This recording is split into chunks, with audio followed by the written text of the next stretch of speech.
4:10 हो चुके हैं और हम और कल्पेश फिर से निकल चुके हैं 4 बजे। कल हम लोग उठे थे लेकिन आए नहीं थे, लेकिन आज उठे भी हैं और आए भी हैं। आज वैसे वर्तमान में देखा जाए तो 8 अगस्त है। तो दोस्तों आज हम स्वतंत्रता के अधिकार में ही अनुच्छेद 21 को पढ़ने वाले हैं, जिसमें हमें जीवन जीने का अधिकार मिलता है, प्राण या दैहिक स्वतंत्रता। इसमें अनुच्छेद 21 हमारा कहता है कि सरकार या पुलिस बिना किसी वैध कारण के हमारी आज़ादी नहीं छीन सकती है। और जो स्वतंत्रता का अधिकार है, इसमें हमको जो पहला स्वतंत्रता मिलती है वो ये है कि प्राइवेसी, हम गोपनीयता का अधिकार हम चल सकते हैं, पकड़ लें। हम धीरे धीरे हम अपनी कोई भी चीज़ें जो भी हम पर्सनल रखना चाहते हैं उसको हम रख सकते हैं। अगर हम नहीं चाहते हैं किसी को बताना अपनी फ़ोटो वीडियो बातचीत, तो कोई भी हमें ज़बरदस्ती दबाव हमारे ऊपर नहीं डाल सकता है। और मतलब हमें गोपनीयता का अधिकार है।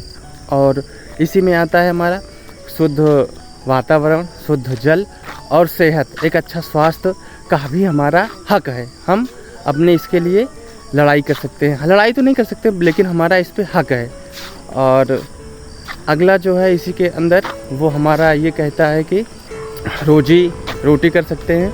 और उसके साथ ही साथ हमें जल्द से जल्द न्याय मिल जाए, उसके लिए ये भी हमारा हक है। कोर्ट में जल्द से जल्द न्याय मिल जाए, ये भी हमारा हक है। हम एग्जाम्पल की बात नहीं किए थे, एग्जाम्पल की भी बात कर लेते हैं। जो हमारा था कि हम अपनी गोपनीयता का हमारा अधिकार है, हम चाहें तो हमें कोई ज़बरदस्ती करके हमारी गोपनीयता नहीं ले सकता है कि अपनी फ़ोटो दिखाओ, वीडियो दिखाओ, जो भी हमारी पर्सनल चीज़ें हैं उसको हम पर्सनल रख सकते हैं। अनुच्छेद जो 21 है वो हमें ये परमिशन करता है।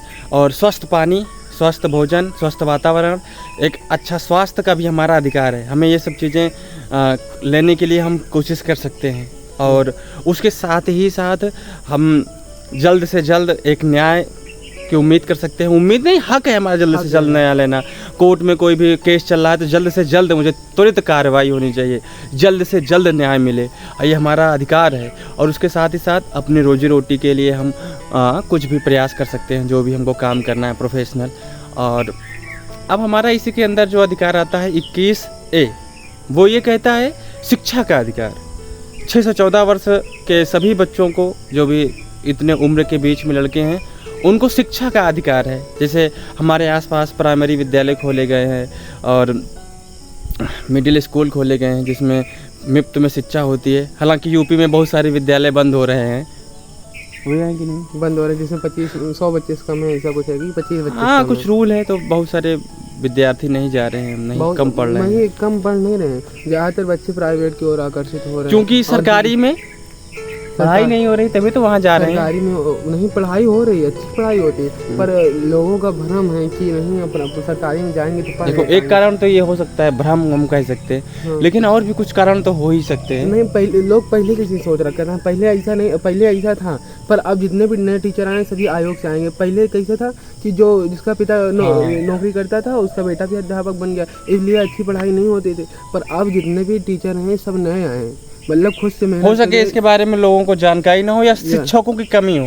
ये भी हो सकता है। शिक्षकों की कमी नहीं हो, अब मानसिक मन में उनके मस्तिष्क में डाल दी गई यही बात कि सरकारी स्कूल में पढ़ाई नहीं होती। हाँ। जबकि ऐसा नहीं, अच्छे टीचर है। मैं जहाँ पे यहाँ पे पढ़ा था प्राइमरी में, वहाँ पे इतना अच्छा पढ़ाई होती थी, शायद ऐसा ही प्राइवेट में हो।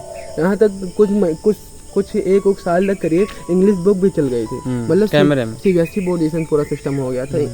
प्राइमरी में मतलब साइंस की बुकें भी इंग्लिश में आने लगी। चलो बस इतना डिटेल नहीं करना है। मतलब 6 से 14 वर्ष के छात्रों को हमको शिक्षा का अधिकार है, उन्हें मुफ्त शिक्षा में मिलनी चाहिए और मिलती है तो नहीं, मतलब शिक्षा का अधिकार उन्हें है, पढ़ सकते हैं, वो पढ़ सभी सकते हैं, बस कोशिश करें। और बहुत सारे बच्चे हमारे यहाँ कोशिश नहीं करते, फिर बाद में बोलते हैं कि हमें मतलब मिली नहीं, शिक्षा नहीं मिली। पर उन्हें समझना चाहिए, अभी अच्छा लग रहा है, अगर छोटे हैं पढ़ने में मन नहीं लग रहा है, पर जैसे ही बड़े होंगे ना तो उनकी कमी महसूस होगी कि उस समय हम पढ़ लिए होते अच्छे से। जैसे कल्पेश, जैसे मुझे अपना बता दो कि मैं 9, 10, 11, 12 में अच्छे से 9th में किया था, मैं 10, 11, 12 में अच्छे से नहीं पढ़ा था, तो उन सभी चीज़ों को अब रगड़ना पड़ रहा है। तो यही महसूस होगा उन लोगों को भी। बस शायरी तो सुना दो एक। कौन से सुना रहे थे कि तू बोला और खामोश लम्हों पर सनम चले आते। सनम नहीं चले आते हो, ये 1 मिनट खामोश लम्हों पर सनम चले आते हैं और उन्हें क्या पता कि हमारे गम कहाँ से आते हैं। और हम तो उस मोड़ पे खड़े हैं जिस मोड़ पर वो कह कर गए थे, जानू बस थोड़ा सा रुको, बस अभी आते हैं। क्या बात है, ये लाइन तो बहुत अच्छी है आप। जो हमारा अनुच्छेद था, हम लोगों ने समानता का अधिकार पढ़ लिया है। समानता का अधिकार जो अनुच्छेद 14 से 18 तक था, और समानता के अधिकार के बाद स्वतंत्रता का अधिकार पढ़ने में बचा हुआ है अभी एक अनुच्छेद जो कि 19 से 22 तक था। 19 पे चर्चा कर ली, 20, 21 पे भी चर्चा हो ही गई है, कल 22 पे हो जाएगी। तो हमारा स्वतंत्रता का भी अधिकार समाप्त हो जाएगा, जिसमें सारी चीज़ें पे हम लोगों ने चर्चा कर ली है।